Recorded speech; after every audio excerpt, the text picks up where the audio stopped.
Have you ever heard the saying, spare the rod and spoil the child? Well, I have, but I never really understood what this saying meant until I gathered information on corporal punishment in public schools. However, if you have not heard this saying, one might ask, what is corporal punishment? Well, my name is Brianna Bell, and I would like to inform you on this topic. First of all, corporal punishment is defined as paddling, spanking, or other forms of physical punishment proposed on a student. Although 31 states have banned the practice of corporal punishment, there are still 19 states where it is allowed. And in a country consisting of 50 states, a 19 state ratio is far too many. The right to use corporal punishment in a public school setting should be taken away altogether because of the physical and emotional long-term damage it can leave upon young children when they grow older. Corporal punishment is a worldwide controversy that first started in the 1800s. In fact, on October the 5th of 1880, in Port Jervis, New York, an article written in the New York Times discussed a school teacher being tried for whipping a boy using a moderate strap. Currently, the practice of using corporal punishment in public schools has been mistreated. Young children are now receiving their punishment with objects such as rulers, sets of rulers taped together, or a toy hammer. Punishment has even gone as far as pinching, slapping or striking younger children, grabbing the children around the arm, the neck, or elsewhere, with enough significant force to leave bruising on the child. Punishment on a severe level has led to throwing children on the floor, slamming a child into the wall, dragging the child across the floor, and applying intense force in the course of restraint, causing bruising and other injuries. The physical effect on young children, corporal punishment can be devastating. Depending on the degree of the punishment, a child can have short-term damage such as red surface on the area spanked, bruising, and or occasional swelling. On the other hand, if a young child receives a stricter punishment, he or she can suffer from long-term trauma that seeks medical attention such as severe muscle injuries, extensive blood clotting, whiplash, and even hemorrhaging. This information comes from the Society for Adolescent Medicine. In addition to the physical effects followed by corporal punishment, the emotional effects can be a huge burden upon young children as well. When one is emotionally stressed, it can cause the body to experience changes. For example, a child or their parent may notice a change in their demeanor. They may feel angrier, easily upset, sheltered, or scared, etc. For some children, the new changes can be temporary, but for others, they're not so lucky. The changes can become a long-term situation. Alice Farmer, an author of a joint report from Human Rights Watch and the American Civil Liberties Union, implies that every public school needs effective methods of discipline, but beating kids teaches violence, and it does not stop bad behavior. Alice also wrote that corporal punishment discourages learning, fails to deter future misbehavior, and at times even provokes it. Gathered from this information, a lot can result from mental distress. As previously stated, one issue that can be tempting is influence.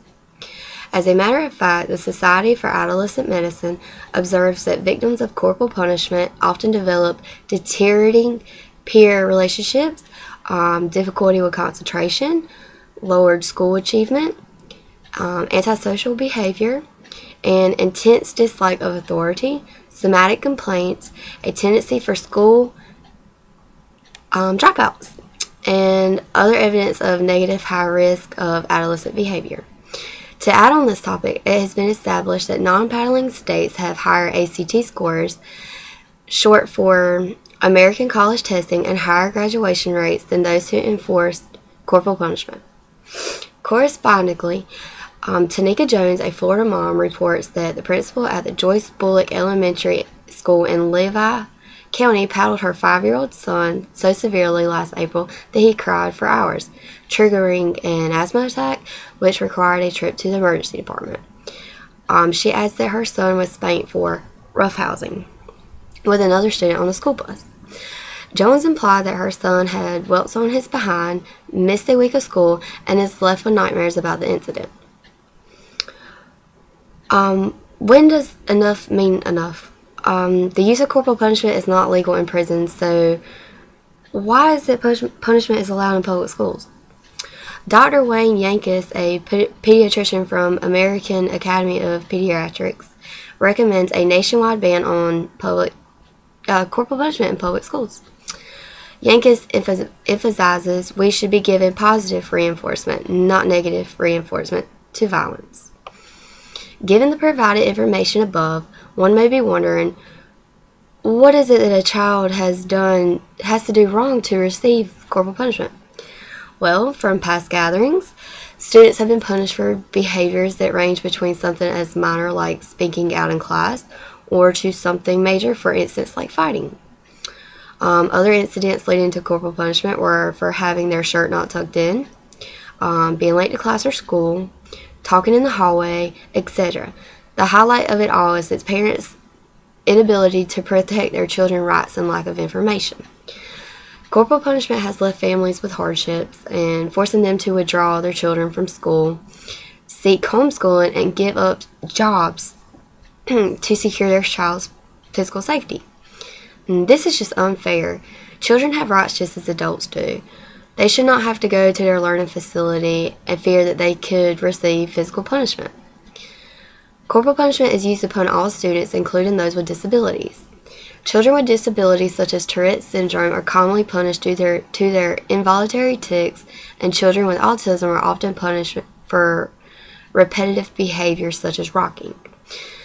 According to the recent data available from the U.S. Department of Education Office for Civil Rights, a total of 223,190 students nationwide were paddled at least once in the year of 2006 and 2007, including at least 41,972 of those with disabilities.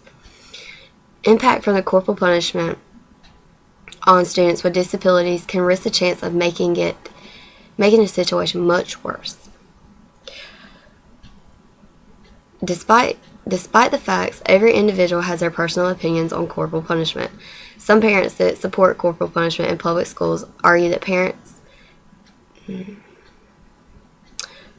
have the right to physically discipline their child at home, in which schools should not be allowed to continue using corporal punishment as well. But everyone is entitled to their own opinions, but the true effects regarding corporal punishment requires being able to draw a boundary between punishment and abuse. In conclusion, there are quite a few areas that should be re-examined to distinguish one's feelings on corporal punishment being legal in public schools. All in all, the physical and emotional long-term damage can be associated with corporal punishment should be enough to justify the old saying, spare the rod or spoil the child.